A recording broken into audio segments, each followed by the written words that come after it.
ನಿನ್ನ ಜೊತೆಯಲಿ ಜೊತೆ ಜೊತೆಯಲಿ. ರೀ ಸೀನಿಯರ್, ನಿಜ ಹೇಳ್ರಿ, ನಿಮಗೂ ಅವ್ರ ಮೇಲೆ ಅಭಿಮಾನ ಪ್ರೀತಿ ಏನು ಇಲ್ವೇನ್ರಿ?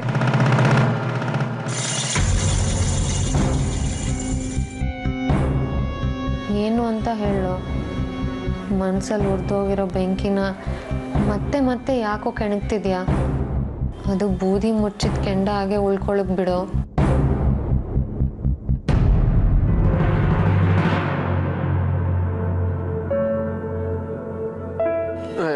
ಹೋಗಿ ಹೋಗಿ ನಿಮ್ಮ ಮುಂದೆ ರಾಜಕೀಯದವ್ರ ಬಗ್ಗೆ ಮಾತಾಡ್ತೀನಲ್ಲ.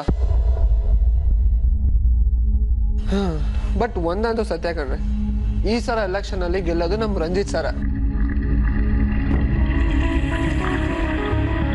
ಆಯ್ತಪ್ಪ, ಅವರೇ ಗೆಳ್ಕೊಳ್ಳಿ. ನೀನ್ ಇವಾಗ ಸದ್ಯ ರೆಸ್ಟ್ ತಗೊಂತ್ಯಾ? ರೆಸ್ಟ್ ಇರ್ಲಿ, ನಾಳೆ ವೋಟಿಂಗ್ ಕಣ್ರಿ. ಬೆಳಿಗ್ಗೆನೆ ಹೋಗಿ ರಂಜಿತ್ ಸರ್ಗೆ ವೋಟ್ ಮಾಡಬೇಕು. ನಮ್ಮ ವೋಟಿಂದಾನೆ ರಂಜಿತ್ ಸರ್ ಗೆಲ್ಬೇಕು. ಆಯ್ತು, ಹಾಕೋಣ. ನೋಡ್ತಿರ್ರಿ, ರಂಜಿತ್ ಸರ್ರೇ CM ಆಗೋದು. ಅವ್ರ ಮೊದಲನೇ ಇಂಟರ್ವ್ಯೂ ನನಗೆ ಕೊಡೋದು. ಅವ್ರ ಮೊದಲನೇ ಪಾರ್ಟಿ ಕೂಡ ನಮ್ಮ ಜೊತೆಲೆ ಕಣ್ರಿ.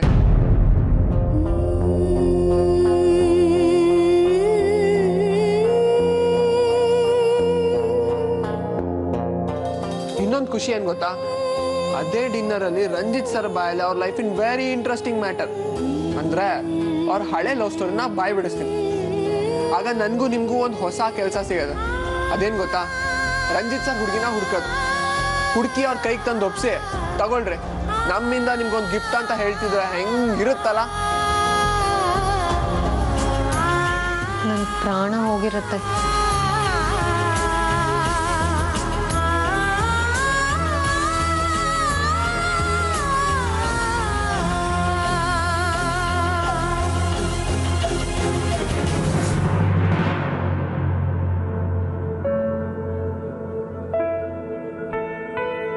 ರಾಜ್ಯದ ಎಲ್ಲಾ ಕಡೆ ಶಾಂತಿಯುತ ಮತದಾನ ನಡೆಯುತ್ತಿದ್ದು, ಕಳೆದ ಬಾರಿಗಿಂತ ಈ ಸಲ ಹೆಚ್ಚು ಜನ ಉತ್ಸಾಹದಿಂದ ಬಂದು ಮತ ಚಲಾಯಿಸುತ್ತಿದ್ದಾರೆ. ಎಲ್ಲಾ ಕಡೆಯಲ್ಲೂ ಬಿಗಿ ಬಂದೋಬಸ್ತ್ ಏರ್ಪಡಿಸಲಾಗಿದ್ದು, ಯಾವುದೇ ಅಹಿತಕರ ಘಟನೆ ನಡೆಯದಂತೆ ಕಟ್ಟೆಚ್ಚರ ವಹಿಸಲಾಗಿದೆ.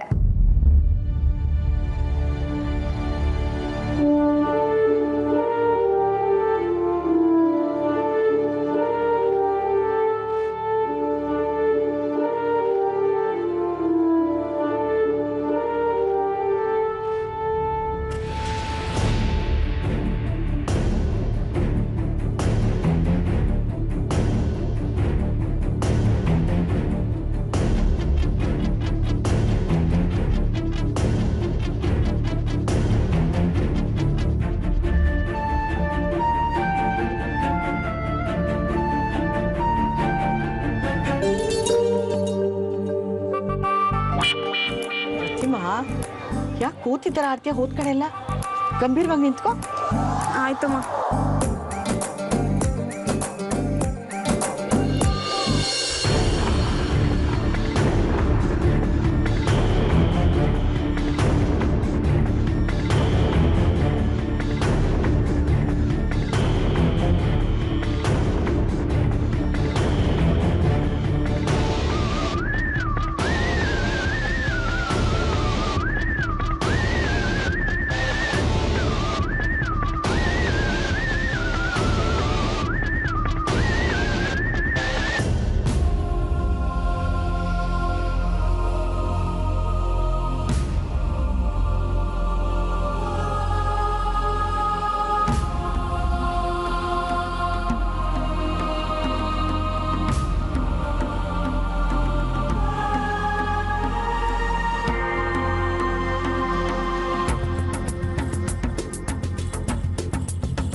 ರಂಗ ಏನು ಮಾಡಲಿ, ಹಾಕ್ಲೋ ಬೇಡವೋ ಒಂದು ಗೊತ್ತಾಗ್ತಿಲ್ಲ.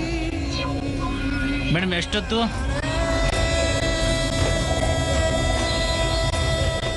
ಈಗ ನಾನು ಹಾಕೋ ಓಟಿಂದ ಗೆದ್ದು ಅಭಯ್ ಹೇಳ್ದಂಗೆ ನನ್ನ ಮೀಟ್ ಮಾಡಿಸಿದ್ರೆ, ಅಥವಾ ನನ್ನ ಸ್ವಾರ್ಥಕ್ಕೆ ನಾನು ಒಂದು ಓಟಿಂದ ಸೋತು ಈ ರಾಜ್ಯಕ್ಕೆ ನಷ್ಟ ಆದರೆ ಏನು ಮಾಡ್ತಾ ಇದ್ರೆ ಮೇಡಮ್ ಅಲ್ಲಿ?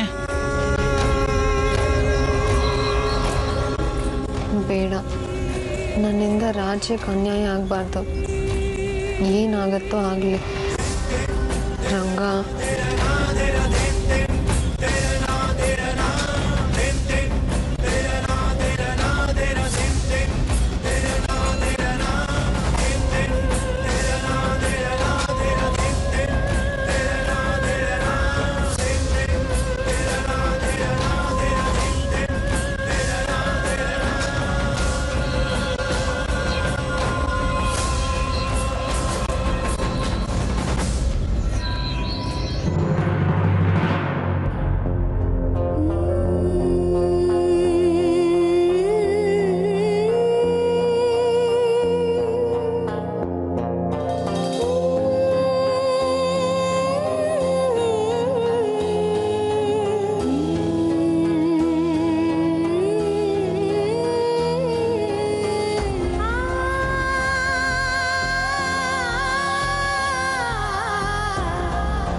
ನಿರಾಕರಣೆ ಗಡಿಯಲ್ಲಿ ಬಾಧ್ಯತೆ. ಬೆಂಗಳೂರಿನಲ್ಲಿ 60% ಮತದಾನ, ಗ್ರಾಮೀಣ ಪ್ರದೇಶಗಳಲ್ಲಿ 80% ಮತದಾನ. ಈ ಸಿಟಿ ಜನ ವೋಟ್ ಹಾಕೋದಕ್ಕೆ ಸಾಯ್ತಾರೆ, ಸೋಂಬೇರಿಗಳು. ಇಂಥವ್ರನ್ನೆಲ್ಲ ತೊಗೊಂಡೋಗಿ ನೆನೆಸ್ಕೊಟ್ರೆ ಹೊಟ್ಟೆ ಉರಿದೋಗುತ್ತೆ.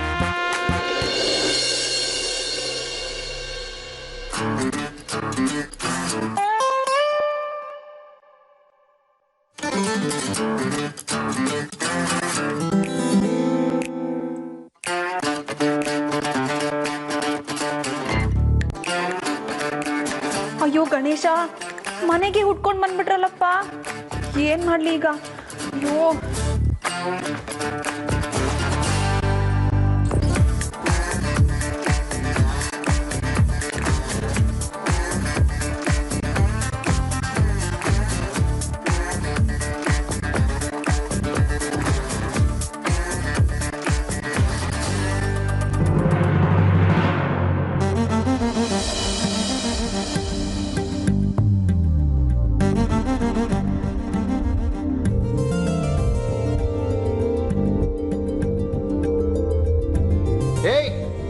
ಯಾಕೆ ಮುಳ್ಳಂದಿ ಕಂಡು ತರ ಓಡ್ತಾ ಇದೆಯಲ್ಲ? ನಿಮ್ಮ ಅಮ್ಮ ಬಂದ್ಲ? ಇಲ್ಲಪ್ಪ, ಅದು ಯಮಗಂಡ್ ಕಾಲ ಬಂತಲ್ಲ, ಅದಕ್ಕೆ ಮನೆಗೆ ಸೇರ್ಕೊಳ್ಳೋಣ ಅಂತ. ಅಯ್ಯೋ, ಸರಿ ಸರಿ.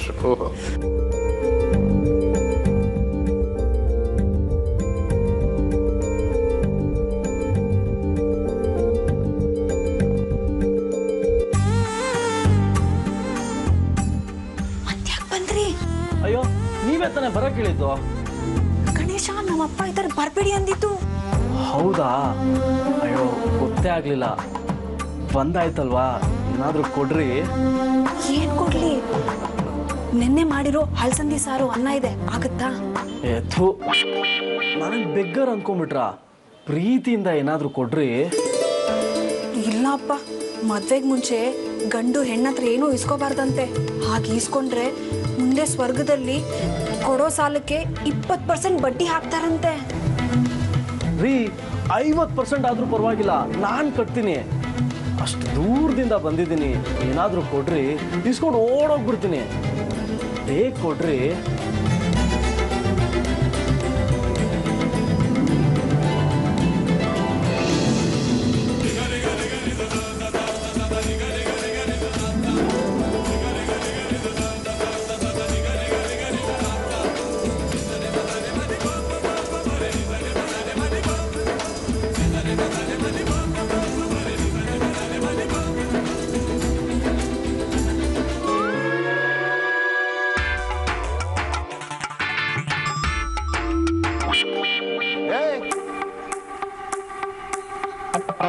ಯಾರ ನೀನು? ಏಯ್, ಹೆಣ್ಮಕ್ಳಿರೋ ಮನೆ ಹತ್ರ ಏನೋ ಕೆಲಸ? ಏನದು ದುಡ್ಡಿಸ್ಕೊತಾ ಇದೆಯಲ್ಲ? ಅದು ಚಂದ ಚಂದ ಸರ್. ಚಂದನ? ಏನ್ ಚಂದ? ಅದು ಗಣೇಶ ಕೂರಿಸ್ತಿದೀವಿ ನೋಡಿ, ಅದಕ್ಕೆ ಚಂದ ವಸೂಲಿ ಮಾಡ್ತಿದೀವಿ. ಏನು ಗಣೇಶ ಬಂದು ಹೇಳಿದ್ದೇನಪ್ಪ ನನ್ನನ್ನು ಕೂರ್ಸು ಅಂತ? ಹ್ಞೂ ಸರ್, ಮೊನ್ನೆ ಗಣೇಶ ನನ್ನ ಕನ್ಸಲ್ಲಿ ಬಂದು ಎಲ್ಲಾ ಕಡೆನೂ ಚಂದ ಎತ್ತಿ ನನ್ನ ಕೂರ್ಸು ಅಂದ. ಹೌದಾ? ನಿನ್ನೆ ರಾತ್ರಿ ಅವರಪ್ಪ ನನ್ನ ಕನ್ಸಲ್ಲಿ ಬಂದು ಹೇಳ್ದ, ನನ್ನ ಮಗನ್ ಕೂರಿಸ್ತಾ ಇದ್ದೀನಿ ಅಂದ್ರೆ ಒಂದು ಬಿಡುಗಾಸು ಕೊಡಬೇಡ ಅಂದ. ಮಾಡೋ ಕೆಲಸ ಬಿಟ್ಬಿಟ್ಟು ಗಣೇಶ ಅಂತೆ ಚಂದ ಅಂತೆ ಸೋಂಬೇರಿ ತಗೊಂಬಂದು. ಅಯ್ಯಯ್ಯೋ, ಅವ್ರನ್ನ ಬೈಬೇಡಪ್ಪ. ದೇವ್ರ ವಿಷಯದಲ್ಲಿ ಕೇವಲವಾಗಿ ಮಾತಾಡಿದ್ರೆ ನರ್ಕದಲ್ಲಿ ನಡ್ಕೊಂಡು ಹೋಗುವಾಗ ತಲೆ ಮೇಲೆ ಕಲ್ಲು ಬೀಳುತ್ತಂತೆ. ಯಾಕೆ ಇತ್ತಾಳೆ ತಂಬಿಗೆ ಬಿಡಲ್ವೇನ? ಸುಮ್ಮನೆ ಹೋಗಮ್ಮ ಒಳಗಡೆ. ಹಾಗನ್ಬೇಡಪ್ಪ. ದೇವ್ರ ಕೆಲ್ಸಕ್ಕೆ ದುಡ್ಡು ಕೊಟ್ಟಿಲ್ಲ ಅಂದ್ರೆ ಮುಂದೆ ನಮಗ್ ಕಾಯಿಲೆ ಬಂದಾಗ ದುಡ್ಡು ಸಿಗಲ್ವಂತೆ. ಓ, ಏನೇನೋ ಹೇಳುತ್ತೆ ಮುಂಡೆದು. ಬಂದೇ ಇರೋ.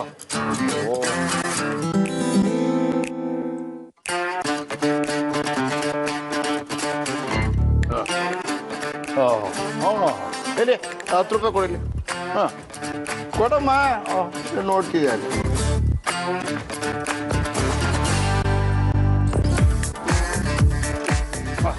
ತೊಳಪ. 1 ರೂಪಾಯಿನಾ? ಯಾಕೆ 1 ರೂಪಾಯಿ ದುಡ್ಡಲ್ವಾ? ನೋಡಪ್ಪ, ಭಕ್ತಿಯಿಂದ ಕೊಡೋದು ಮುಖ್ಯ. ತಗೊಂಡು ಹೋಗ್ತಾ ಇರೋ ಅಷ್ಟೇನೆ. ಹಾಂ,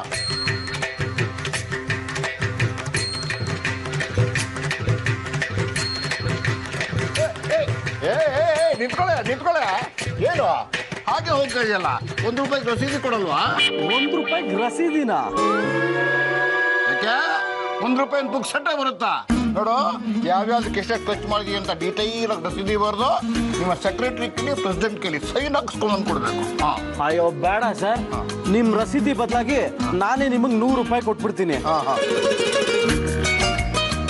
ಇದನ್ನ ಇಟ್ಕೊಂಡು ನಾನು ಬಿಟ್ಬಿಡಪ್ಪ ತಂದೆ. ಬಾಯ್ಲಿ, 1 ರೂಪಾಯಿ ತಗೊಂಡು ಹೋಗ್ತಿದ್ಯಾ? ರಸೀದಿ ಕೊಡ್ದಿದ್ಮೇಲೆ ಅದು ಇಲ್ಲ ಕೊಡಿಲಿ.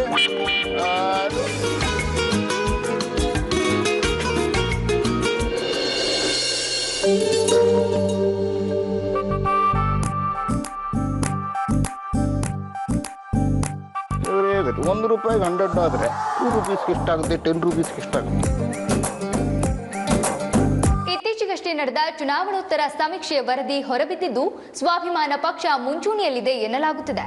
ಸ್ವಾಭಿಮಾನ ಪಕ್ಷದ ಸಾರಥಿಯಾದ ಮಾಜಿ ಜಿಲ್ಲಾಧಿಕಾರಿಯಾಗಿದ್ದ ರಂಜಿತ್ ಕುಮಾರ್ ಅವರು ಪಕ್ಷದ ಗೆಲುವಿನ ಮುಖ್ಯ ಅಭ್ಯರ್ಥಿಯಾಗಿ ಹೊರಹೊಮ್ಮಿದ್ದಾರೆ.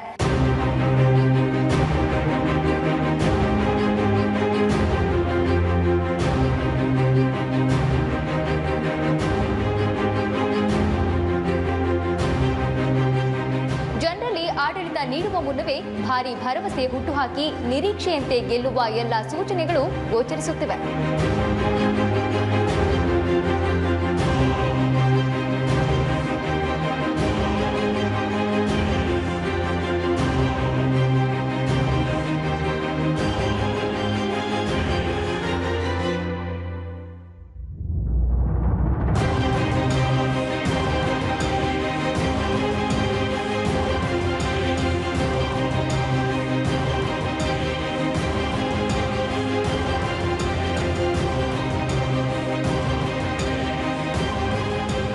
ಎಲ್ಲೋ ನಮ್ಮಪ್ಪ ನಿಮ್ಮಂತವ್ರು ಬಂದು ನಮ್ಮಂತವ್ರ ಬಡವ್ರ ಜೀವನನ ಉದ್ಧಾರ ಮಾಡಿ ಪುಣ್ಯ ಕಟ್ಕೊಳಪ್ಪ. ಇಂಥವ್ರು ಬರ್ಬೇಕಲ್ಲಿ ರಾಜಕೀಯಕ್ಕೆ. ಈ ದೇಶ ಏನಾದ್ರು ಉದ್ಧಾರ ಆಗಬೇಕು ಅಂದ್ರೆ ಇಂಥವ್ರು ಬಂದ್ರೆ ಮಾತ್ರ. ಬಾಸ್, ಎಲ್ಲಿ ಬಾಸ್ ನೀವು? ನಮ್ಮಂತರ ಯುವಕರು ಯಾವಾಗಲೂ ನಿಮ್ಮ ಜೊತೆ ಇರ್ತೀವಿ ಬಾಸ್. ಈ ಸಲ ಆದರೂ ನಮ್ಮ ರಂಜಿತ್ ಅವರಿಂದ ವ್ಯವಸ್ಥೆ ಬದಲಾದರೆ ಸಾಕು. ಆ ಭಯ ಮನೆಗೆ ಹೋಗಲ್ವಾ ನೀನು? ಇಲ್ಲ ಅಣ್ಣ, ನಾನು ಇನ್ಮೇಲೆ ಇಲ್ಲೇ ನಿಮ್ಮ ಜೊತೆಗೆ ಇದ್ಬಿಡ್ತೀನಿ. ಆದರೆ ಪಾಪ ಅಣ್ಣ ಅಭಯ್ ಅಲ್ಲಿ ಬೇಜಾರು ಮಾಡ್ಕೋತಾನೆ. ನಿಜವಾಗ್ಲೂ ಅವ್ರ ಪಾಪನೇ. ನಾನೇನಾದರೂ CM ಆದರೆ 90% ಕ್ರೆಡಿಟ್ ಅವ್ರಿಗೆ ಹೋಗ್ಬೇಕು. ನಿಂಗೆ ಗೊತ್ತಾ, ಪಾಪ ಅವ್ರು ನಮ್ಮನ್ನ ಇಷ್ಟೊಂದು ಮೀಡಿಯಾ ಥ್ರೂ ಸಪೋರ್ಟ್ ಮಾಡಿರಲಿಲ್ಲ ಅಂದಿದ್ರೆ ನಮ್ಮ ಪಕ್ಷ 1, 2, 3 ಸೀಟ್ಗೆ ಮೂಲೆ ಗುಂಪಾಗಿ ಹೋಗ್ತಿತ್ತು. ಎಷ್ಟೋ ಜನ ಕ್ಯಾಂಡಿಡೇಟ್ ಕಡೆ ಠೇವಣಿನೂ ವಾಪಸ್ ಬರ್ತಿರ್ಲಿಲ್ಲ. ಅವ್ರ ಪ್ರಾಣನೇ ಒತ್ತೆ ಇಟ್ಟು ನನ್ನ ಪ್ರಾಣನ ಕಾಪಾಡಿದ್ರು. ನನ್ನ ಇಲ್ಲಿವರೆಗೆ ತಂದಿದ್ದಾರೆ. ಕೃತಜ್ಞತೆ ತಿಳಿಸ್ಬೇಕು ಅವ್ರಿಗೆ. Hats off. ಇದನ್ನೆಲ್ಲಾದರೂ ಹೊರಗಡೆ ಹೇಳಿ ಆಮೇಲೆ ನಿನಗೆ ಶಕ್ತಿ ಇತ್ತು, ನೀನು ಮೇಲೆ ಬಂದಿದೆಯಾ, ಅವನು ನಿಂಗೆ ಸ್ವಲ್ಪ ಸಹಾಯ ಮಾಡಿದಾನೆ, ಹೆಗಲು ಕೊಟ್ಟಿದ್ದಾನೆ ನಿಜ. ನೀನು ಇದನ್ನೇ ದೊಡ್ಡ ಮಾಡ್ಕೊಂಡೋದ್ರೆ ಅವನ ಬೆಲೆ ಜಾಸ್ತಿ ಆಗಿ ನಿನ್ನ ಬೆಲೆ ಕಮ್ಮಿ ಆಗುತ್ತೆ. ಹಂಗಂತ ಅವ್ರನ್ನ ಮರೆಯೋಕ್ಕಾಗತ್ತ ಪಪ್ಪ? ನೋಡ, ನಾನು ಗೆದ್ದ ಮೇಲೆ ಅವ್ರನ್ನ ಪರ್ಸ್ನಲಾಗಿ ಮೀಟ್ ಮಾಡಬೇಕು. ಪರ್ಸ್ನಲಾಗಿ ಮೀಟ್ ಮಾಡಿ ಅವ್ರಿಗೆ ಅವ್ರ ಸೀನಿಯರ್ಗೆ ಟ್ರೀಟ್ ಕೊಡಿಸ್ಬೇಕು. ಮನಸ್ಫೂರ್ತಿಯಾಗಿ ಮಾತಾಡಬೇಕು. ಪ್ರತಿ ಸಲ ಮಿಸ್ ಆಗ್ತಿರೋ ಮಿಸ್ಸಸ್ ಸಭೆನ ಈ ಸಲ ಮೀಟ್ ಮಾಡಲೇಬೇಕು.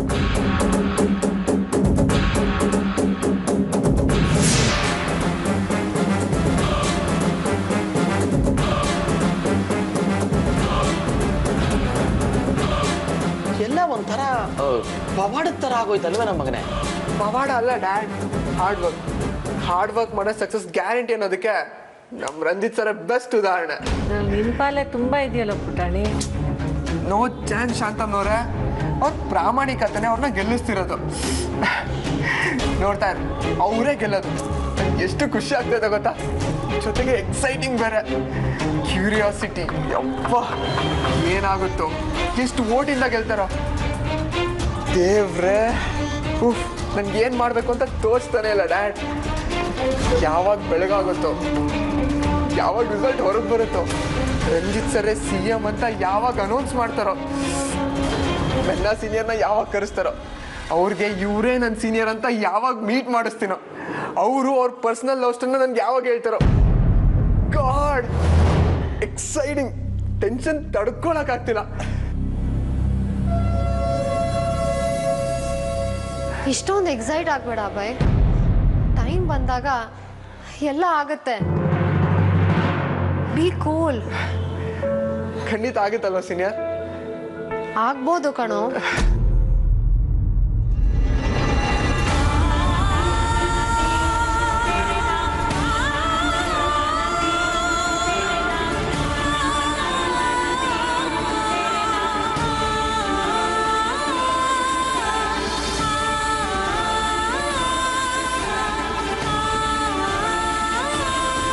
ಇದೆಲ್ಲ ಆದರೆ ನಿನ್ನ ಸೀನಿಯರ್ ನಿನ್ನಿಂದ ಯಾವತ್ತೂ ಸಿಗ್ತಾ ಇರೋ ಹಾಗೆ ದೂರ ಆಗ್ಬಿಡ್ತಾಳೆ ಕಣೋ.